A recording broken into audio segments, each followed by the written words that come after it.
Hi everyone, this is Uma coming to you on Wednesday, September 11th with my Uma's Vault of Vulnerable Lessons Part 2. That's a mouthful. You're gonna have to give me like a second to just get the hang of that. This is my second video. The first video has been posted yesterday and now this is my second video. And today I want to talk about what's the most apparent thing today, which is 9/11. That happened so long ago, but like most of us, I remember exactly where I was, and I wanted to share a little bit about my story because I think this is definitely going to touch the hearts of people who are colored in this country. And I say colored because it respects all the colors of the country, including, Indian or West Indian, which is specifically my culture. It's West Indian. So at the time I was living in New Jersey. And this is when I had finished college. I had just gotten my master's degree that year. And I was enrolled and I won or signed up for, if you will, for AmeriCorps, which it's no longer around, but it was the sister program to the Peace Corps.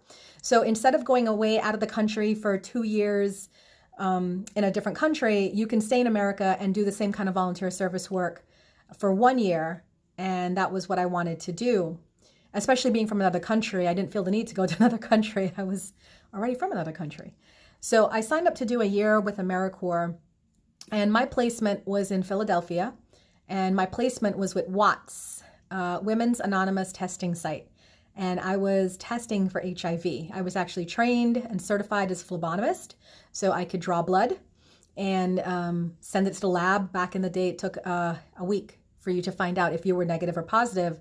And I was also trained how to counsel people if the test results came back positive. And unfortunately, I did have several test results come back positive, and that was not the best part of my job. But the other part I loved, which was educating people, going out in the community, working with active prostitutes, LGBTQ community, and just sex education and awareness about HIV and the spread of HIV.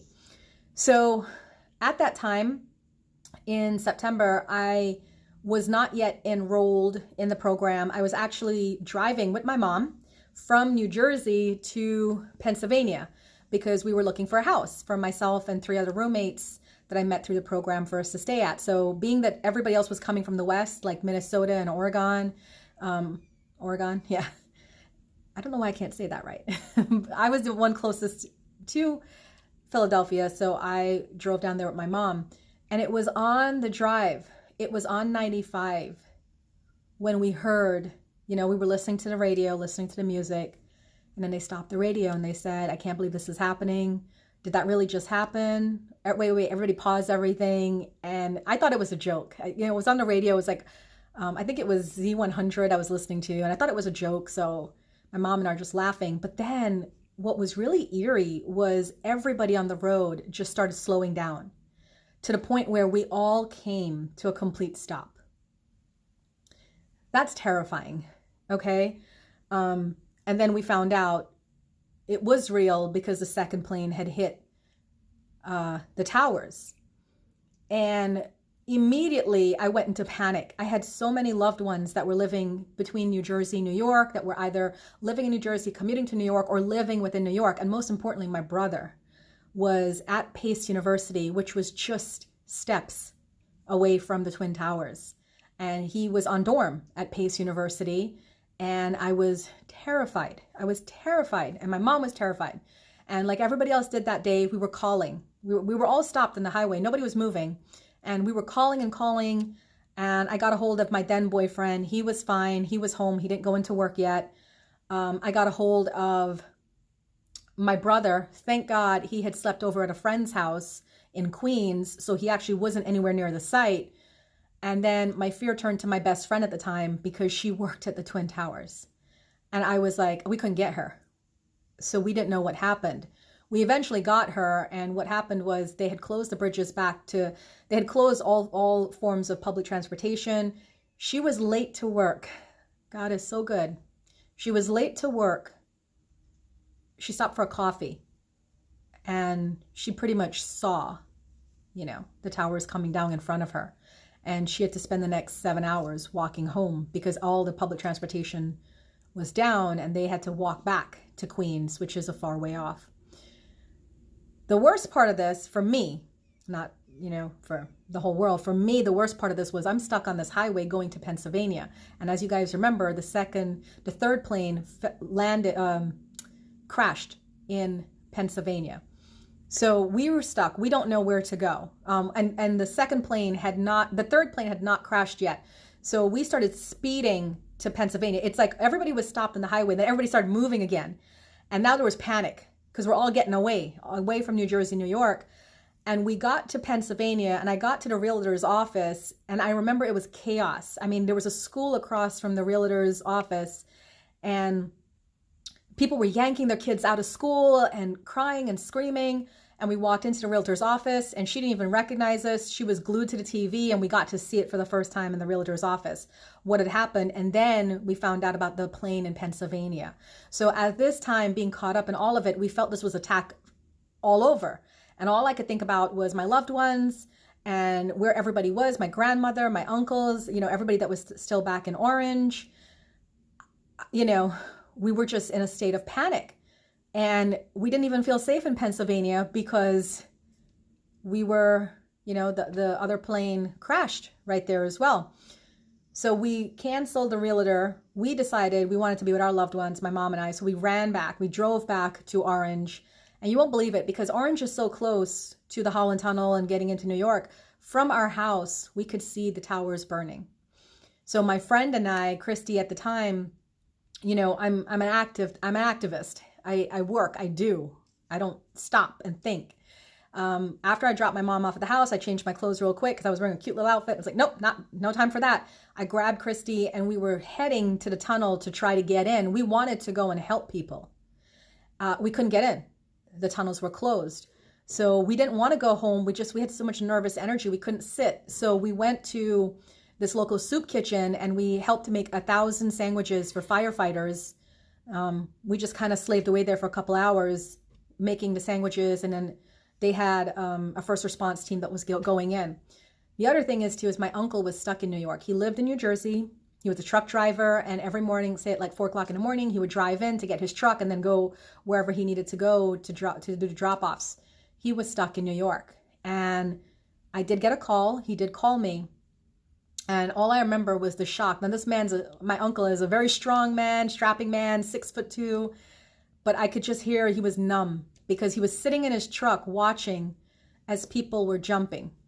They were jumping from the buildings. There was nothing else. They couldn't stay in the buildings. It was smoking and it was collapsing. They couldn't go down the stairs. So they had to take a chance. And he was literally watching people jump to their deaths. And I'm sorry that this is so graphic because in a way I'm kind of reliving it because I still can't believe that this happened and especially happened in this beautiful country of ours. I know for myself, I came to this country as an immigrant. And I'm so grateful that I came through, having a green card, being a resident, then becoming a citizen. And I'm so grateful to be here. But, I have to say on the other side of this is being a colored woman in this country after 9/11 was quite different. And my experience was changed. I travel a lot, you guys know, and I took about 4 trips that year. And every single trip I was, what was it? Surprise testing or I forgot the words they use where it's like, you weren't selected, you weren't discriminated against, but they would pull people out of the line to do like a search, random search. That's what it was. And every single trip I got selected for the random search, to the point where at the last one, I was so fed up with it because I knew I was being targeted. At the last one, when I saw the TSA agent coming towards me, I just stepped out of line and I started taking off my shoes, taking off my belt. And she's like, "What are you doing?" And I said, "Don't worry, I know I'm being selected for a random search." And she felt so embarrassed. And I didn't mean to embarrass her. That wasn't her fault. But I wanted to bring attention to the fact of the matter, which is not everybody that is brown is bad. Not everybody that is brown is a terrorist.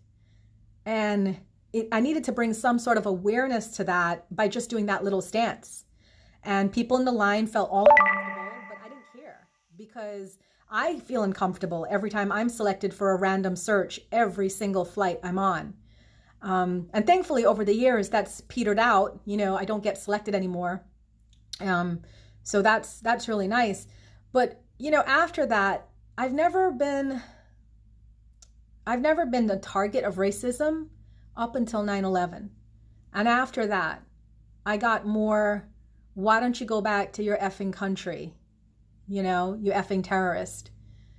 And it's shocking to me because I'm like, which country? I was born in London, so I'm European by birth. I lived in the Caribbean. I lived in South America. So I'm like, which country do I go back to? Right? And then by ethnicity, I'm East Indian. I'm Indian. I've only been to India one time, but by ethnicity, I'm Indian.